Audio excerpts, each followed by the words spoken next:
Hello, welcome to Dr. Will's History Road Trip. This will be the last installment of our three-part series on the Federalist Party.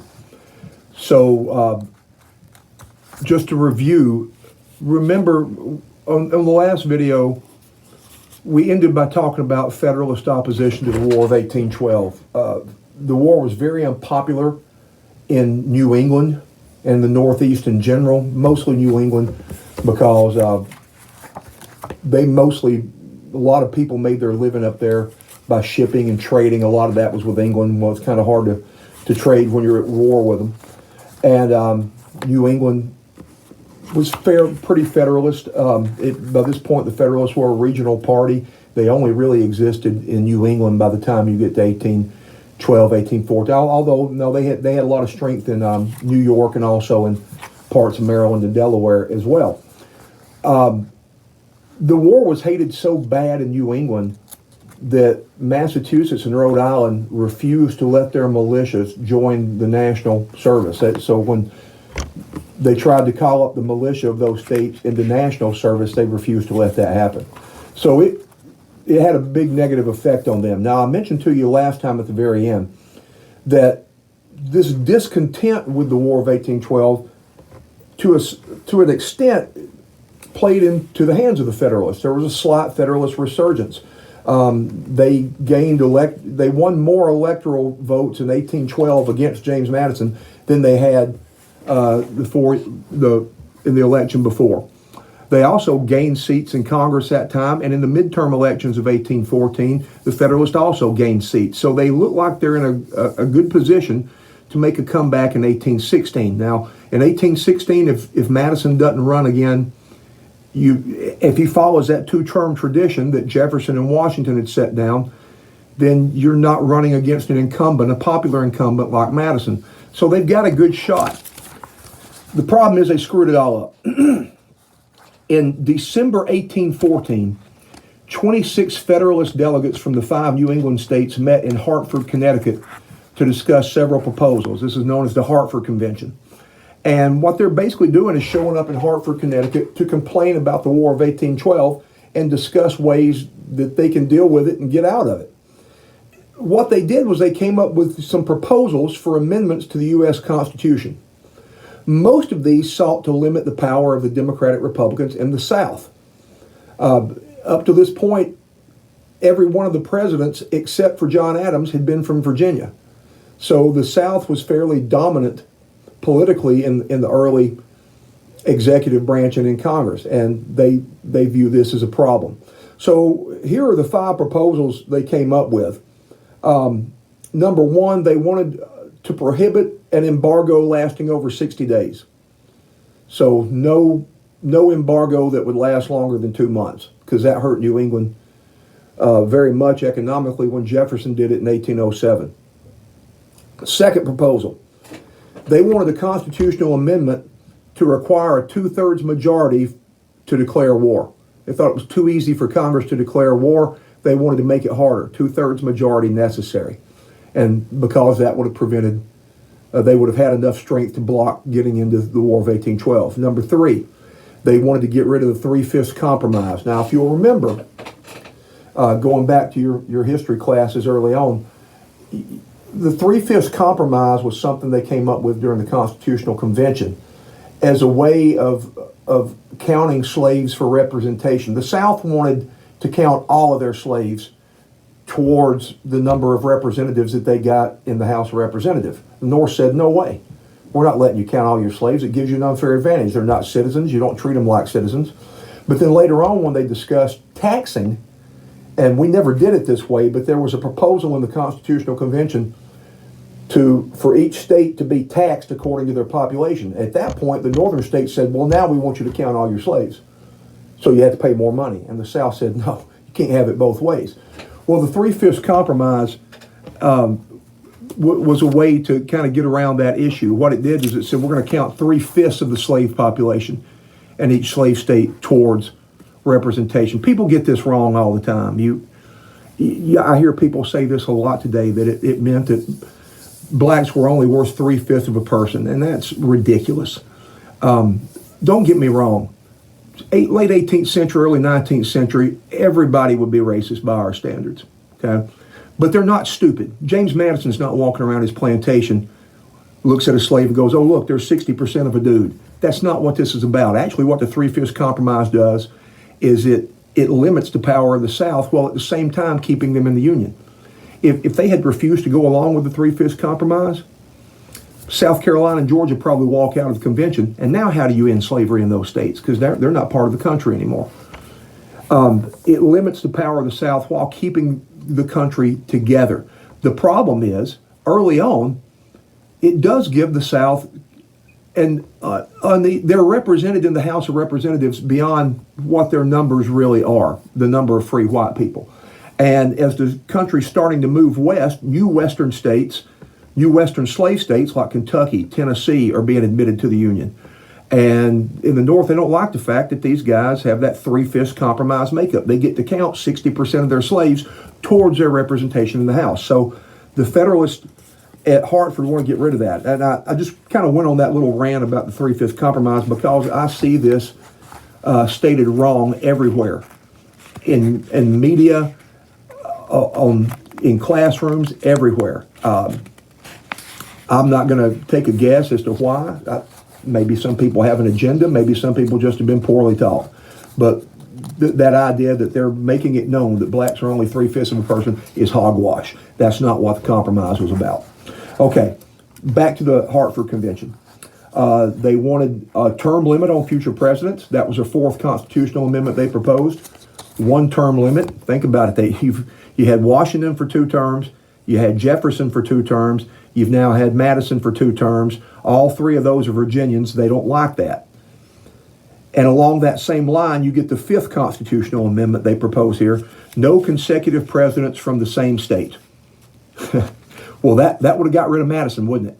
Because he's from Virginia like Jefferson, so you can't have 2 consecutive presidents from the same state. So let me just go over those again. These are 5 proposals that the Federalists at the Hartford Convention in late 1814 want to make as amendments to the U.S. Constitution. Number 1, prohibition of an embargo lasting over 60 days. Number 2, requirement of a 2/3 majority in Congress for a declaration of war. Number 3, they want to get rid of the Three-Fifths Compromise. Number 4, a 1-term limit on future presidents. Number 5, no consecutive presidents from the same state. Now, getting together and proposing amendments, not a big deal. There's a constitutional process for that. The problem is they also threatened to secede if the war didn't end. There were discussions in the Hartford Convention where they said if our demands aren't met, maybe we ought to just leave the country. Maybe we ought to just secede. Now, this convention lasted from mid-December of 1814 to January 5th, 1815. When the convention was over, Massachusetts sent 3 of their delegates there that had been at the Hartford Convention. They sent 3 delegates to Washington, D.C. to negotiate with Congress over their demands. When they got there in February of 1815, the capital had just got news that Andrew Jackson had defeated a British army at New Orleans on January the 8th, 1815. Prior to that, a peace treaty had been signed with the British at Ghent, Belgium, on Christmas Eve, 1814. In other words, these Federalists show up in Washington, D.C. demanding an end to the war and hinting at secession right at the same moment that Americans learned that the war had ended and Andy Jackson had whipped the Redcoat Army. That's not a good look for the Federalists, because what does it look like to Democratic Republicans and others? You guys were ready to bail on us right as we were winning the damn thing. So that makes the Federalists look stupid, and it makes them look seditious a little bit. It makes them look a little bit, treasonous. I don't think what they did here is treason, but it doesn't look good. These 3 delegates from Massachusetts quickly figured this out, that, hey, this ain't a good look for us, and people aren't happy with us, and they went home, but the damage was already done. The Hartford Convention and the Federalist Party quickly became synonymous with treason, especially in the South. And that's the death knell for the party. This is what finally kills the Federalist Party off. They had already become a regional party by this point. This kills them off. They do run a candidate for president in 1816. They run a fellow named Rufus King from Massachusetts. He got his clock cleaned by James Monroe, the third Virginian in a row to be elected. Talk about adding insult to injury and rubbing salt in their wounds, right? They wanted this constitutional amendment to keep consecutive presidents from the same state being elected. Now you've got your third one. After 1816, the Federalists never run another candidate again. They quickly died out. Or they don't, let me put it this way, they don't run another candidate for president. They'll exist state and local elections in the Northeast. But on the national level, they're dead after 1816. When James Monroe runs for re-election in 1820, he ran unopposed. Nobody ran against him. That's the last time that's ever happened. It's never happened since. Now, like I said, they lingered on, the Federalists did, in some northern and mid-Atlantic states until the late 1820s. As late as 1827, they controlled the Delaware state legislature. And in 1829, Harrison Gray Otis, one of the delegates at the Hartford Convention, was elected mayor of Boston. But Otis was the last major Federalist office holder. By the 1830s, party is moribund. They're dead, kaput. They're done. So what's the legacy of the Federalist Party? Well, for one thing, even though they were dead nationally in the elected branches by 1816, their ideas lingered on in the judicial branch, mostly through the work of Chief Justice John Marshall. All of Marshall's major judicial decisions, like Marbury versus Madison that we talked about in the last video, McCullough versus Maryland, look that up, that has to do with the national bank. Worcester versus Georgia, that has to do with Cherokee Indian removal in Georgia. All of those decisions emphasize the authority of the national government over that of the states. And that is very much a part of the Federalist belief system. Remember that Jefferson and Madison believed more in the doctrine of states' rights. They even believed in the right of the states to interpret the Constitution, that power did not really belong to the Supreme Court, it belonged to the states. Well, Marshall's decision in Marbury versus Madison gave the Supreme Court that power to interpret the Constitution, what we today call judicial review. They can declare a law unconstitutional. And we generally accepted that ever since 1803. So while the Federalist Party died out pretty much nationally in 1816, Marshall keeps it alive in the judicial branch until his death in 1835, and his legacy of upholding Federalist ideas through judicial decisions, that lives on even today. Okay?